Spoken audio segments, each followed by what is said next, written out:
అందరికీ నమస్కారం.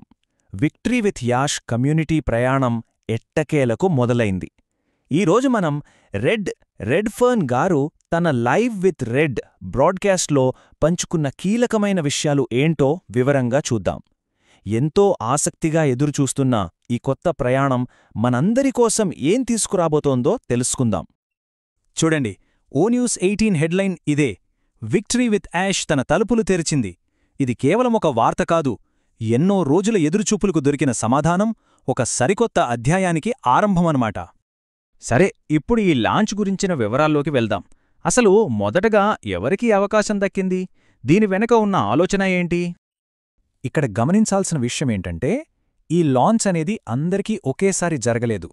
చాలా వ్యూహాత్మకంగా ముందుగా కేవైసీ అంటే నో యోర్ కస్టమర్ ప్రాసెస్ పూర్తి చేసిన వాళ్లకు మొదటి ప్రాధాన్యత ఇచ్చారు. ఎందుకంటే ప్రతిదీ కంట్రోల్డ్గా, పక్కాగా, సెక్యూర్గా మొదలవ్వాలనేది వాళ్ల ప్లాన్. ఈ లాంచ్ ప్రాసెస్లో వాళ్లు అనుసరించిన స్ట్రాటజీని చూద్దాం. ఆదరాబాదరాగా కాకుండా వేగం కంటే ఒక స్థిరమైన, బలమైన పునాది వేయడం మీదే ఎక్కువ దృష్టి పెట్టారు. చూడండి, ఈ స్టెప్ బై స్టెప్ ప్లాన్ ఎంత పక్కాగా ఉందో. ముందు ప్లానింగు, తర్వాత సిస్టమ్ని క్షుణ్ణంగా టెస్ట్ చేయటం, ఆ తర్వాతే మొదటి బ్యాచ్ సభ్యుల్ని చేర్చుకోవటం, ఇలా అన్నీ చెక్ చేసుకుని ప్లాట్ఫామ్ చాలా స్టేబుల్గా, సెక్యూర్గా ఉందని నిర్ధారించుకున్నాకే దశల వారీగా మిగతా వాళ్లకి ఇన్విటేషన్లు పంపిస్తున్నారు. ఇది లాంగ్ టర్మ్లో సక్సెస్ అవ్వాలనే వాళ్ల కమిట్మెంట్ని చూపిస్తుంది. ఇంకా ఇన్విటేషన్ రాలేదని ఎవరైనా ఎదురుచూస్తుంటే వాళ్లకోసమే ఈ మెసేజ్. కంగారు పడాల్సిన అవసరం లేదని వాళ్లు చాలా స్పష్టంగా చెప్తున్నారు.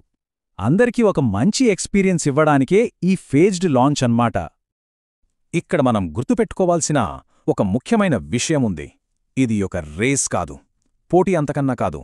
ముందు చేరినా, తర్వాత చేరినా ప్రతి ఒక్క సభ్యుడికి సమానమైన అవకాశాలు, సమానమైన ప్రయోజనాలుంటాయి. ఎందుకంటే ఇది పోటీతత్వం మీద కాదు, సహకారం మీద నడిచే కమ్యూనిటీ. సరే, ఇప్పుడు మనం మరో ముఖ్యమైన అంశం గురించి మాట్లాడుకుందాం. అదే కమ్యూనిటీ కోడ్ ఆఫ్ కండక్ట్. ఈ ప్రైవేట్ గ్రూప్లో సక్సెస్ అవ్వాలంటే ఈ రూల్స్ పాటించడం ఎందుకు అంత అవసరమో చూద్దాం. ప్రైవేట్ మెంబర్స్ కమ్యూనిటీ అనేది కేవలం ఒక పేరు కాదు, అదొక బాధ్యత. అంటే ఈ గ్రూప్లో ఉన్న ప్రతి ఒక్కరూ ఖచ్చితంగా కొన్ని రూల్స్, కొన్ని గైడ్లైన్స్ పాటించాలి. ముఖ్యంగా ప్రవర్తనా నియమావళి, గోప్యతా విషయంలో చాలా స్ట్రిక్ట్గా ఉండాలి. అప్పుడే అందరికీ ఒక సేఫ్ ఇంకా రెస్పెక్ట్ఫుల్ వాతావరణం ఉంటుంది. వాళ్ల ట్రాన్స్పెరెన్సీని మనం నిజంగా మెచ్చుకోవాలి. స్టార్టింగ్లో కొంతమంది రూల్స్ బ్రేక్ చేసినప్పుడు దాన్ని వాళ్లు ఒక సమస్యలా చూడలేదు, దాన్ని ఒక లెర్నింగ్ ఎక్స్పీరియన్స్గా తీసుకున్నారు. ఆ పొరపాట్ల నుంచి నేర్చుకుని కమ్యూనిటీని ఇంకా బలంగా ఎలా మార్చాలో తెలుసుకున్నారు. సరే, ఇప్పుడు అసలు విషయానికి వద్దాం. ఈ కమ్యూనిటీలో సక్సెస్ అవ్వాలంటే వాళ్ళిస్తున్న మెయిన్ అడ్వైజ్ ఏంటి?